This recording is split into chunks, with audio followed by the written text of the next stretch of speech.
हाँ।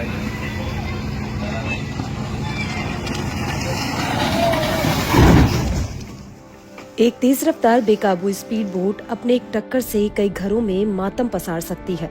इसके बारे में शायद ही किसी ने सोचा होगा। मुंबई में बुधवार को समंदर में जो कुछ हुआ वो बेहद डरावना था।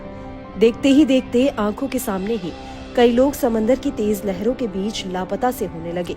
आनन फानन में डूबती नाव से लोगों को बचाने के लिए रेस्क्यू ऑपरेशन चलाया गया, लेकिन तब तक इस हादसे में 13 लोगों की जान जा चुकी थी, जबकि अभी भी कई लोगों के लापता होने की बात कही जा रही है।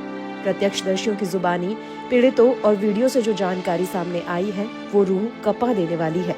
जानकारी के अनुसार बोट पर सवार यात्री फेरी के रवाना होने के बाद काफी खुश थे। फेरी पर म्यूजिक भी बज रहा था। कुछ यात्री सेल्फी और फोटो लेने के साथ और वीडियो रिकॉर्ड कर रहे थे। बच्चे एलिफेंटा केव्स पहुंचने को उत्सुक थे। फेरी बोट वहां पहुंचती इससे पहले ही टक्कर के बाद बोट का संतुलन बिगड़ गया। इस दौरान बचाने के लिए चीख पुकार मचने लगी। बोट पर बड़ों के साथ करीब 20 बच्चे भी सवार थे। अब इस घटना के बाद सवाल उठ रहे हैं कि आखिर ये स्पीड बोट किसकी थी, किसके कारण इतना बड़ा हादसा हो गया। इस घटना को लेकर सीएम देवेंद्र फडणवीस ने विधानसभा में बताया कि स्पीड बोट ने नियंत्रण खो दिया और नौका से टकरा गई। बताया जा रहा है कि वह स्पीड बोट नौसेना या फिर तटरक्षक बल की है। फडणवीस ने इसके साथ ही मृतकों के लिए सीएम राहत कोष से 5 लाख रुपए की अनुग्रह राशि देने का ऐलान किया है। हालांकि अब नौसेना की तरफ से भी बयान आया है, जिसमें बताया गया कि ये स्पीड उन्हीं की थी। नौसेना की तरफ से जारी बयान में कहा गया कि नौसेना के एक क्राफ्ट के इंजन ट्रायल के दौरान कंट्रोल खोने से पैसेंजर फेरी नीलकमल से जा टकराई। पैसेंजर फेरी गेटवे से यात्रियों को एलिफेंटा आइलैंड पर ले जा रही थी। नौसेना ने कोस्ट गार्ड और मरीन पुलिस की मदद से तुरंत राहत बचाव का काम शुरू किया। रेस्क्यू ऑपरेशन में नौसेना के 4 helicopter, 11 naval craft, 1 coast guard की बोट और 3 मरीन पुलिस की बोट भी लगाई गई। इसके अलावा सीएम देवेंद्र फडणवीस ने और भी जानकारी दी। सुनिए उन्होंने क्या कुछ कहा। समुद्र में जो बुचर आइलैंड है वहां पर आज 3:55 पर नीलकमल नाम की एक जो प्रवासी वेसल थी उसको नौदल की एक बोट टकराने से एक बहुत बड़ा अपघात हुआ है, एक्सीडेंट हुआ है। इस एक्सीडेंट में तकरीबन 101 लोगों को सुरक्षित बचा लिया गया है, किंतु 13 लोगों की मृत्यु इसमें हुई है। शाम 7:30 बजे तक की ये जानकारी है।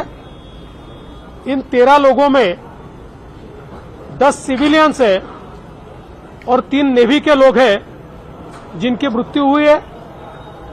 2 व्यक्ति गंभीर रूप से घायल है जिनको नेवी के अस्पताल में ही भर्ती किया गया है। नेवी, कोस्ट गार्ड और पुलिस इन्होंने 11 क्राफ्ट और 4 हेलीकॉप्टर्स के माध्यम से बचाव कार्य करके तेजी से लोगों को बचाने का प्रयास किया है। अभी भी अंतिम इसका समाचार नहीं मिल पाया है, जो कल सुबह तक पता चलेगा कि अगर कोई और मिसिंग है तो उसके बारे में जानकारी ये कल सुबह तक मिल पाएगी। अभी तक की जानकारी हमने आपको दी है।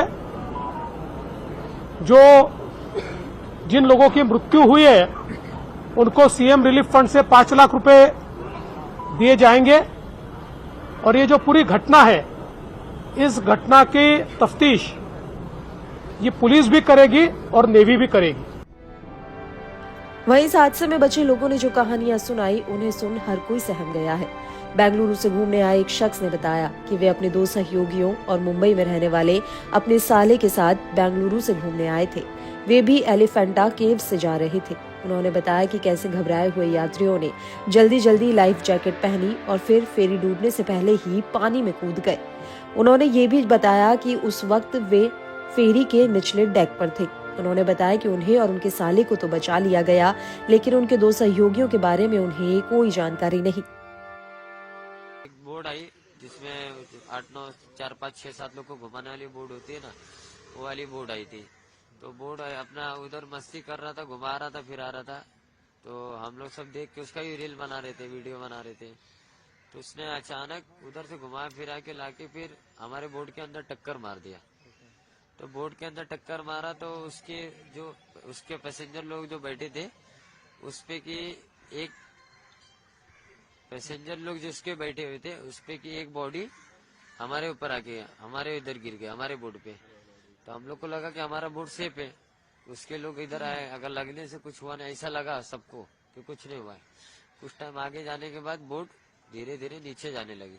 अब सब डर गए, उसमें डूबने लगे। डूबे नहीं, सब डर गए। तो कोई पहनाने वाला नहीं, कोई जैकेट जो देते पानी से बचने वाली जैकेट वो कोई पहनाया नहीं, ना बताया गया। खुद से हम लोग ने निकाला है, खुद से मैंने खुद 15, 10, 12 लोग को मैंने खुद पहनाया, कितने बच्चे लोग को बाहर निकाला। तो फिर लास्ट में मैं अपनी मौसी और बहन सिस्टर को लेके हम लोग बाहर निकले। बोट से बाहर निकले तो पूरा एकदम पानी पानी पूरा भर गया था, बोट एकदम डूब गया। बोट के ऊपर सब चढ़ रहे थे, मदद मांग रहे थे, कोई कर नहीं रहा था। तो मैं मौसी को और सिस्टर को लेके बाहर तो निकल गया। फिर हम लोग पानी में 15-20 मिनट तक तैर रहे थे। ये भी बताया कि उस वक्त वे फेरी के निचले डेक पर थे। उन्होंने बताया कि उन्हें और उनके साले को तो बचा लिया गया, लेकिन उनके 2 सहयोगियों के बारे में उन्हें कोई जानकारी नहीं। बाइट। इसके अलावा प्रत्यक्षदर्शियों ने यह भी कहा कि जैसे ही फेरी के आगे से पानी अंदर आने लगा, चारों तरफ अफरा तफरी मच गई। सभी ऊपरी डेक की तरफ भागने लगे। फिर फेरी एक तरफ झुकने लगी। ऊपरी डेक पर बहुत भीड़ थी, इस वजह से कई लोग गिर गए। पता ही नहीं चला कि उस वक्त लोगों के दिमाग में क्या आ रहा था। जैसे ही फेरी झुकने लगी, कई लोगों ने पानी में कूदने का फैसला किया। लोगों को लगा कि जान बचाने का एकमात्र यही तरीका है और लोगों ने ऐसा ही किया।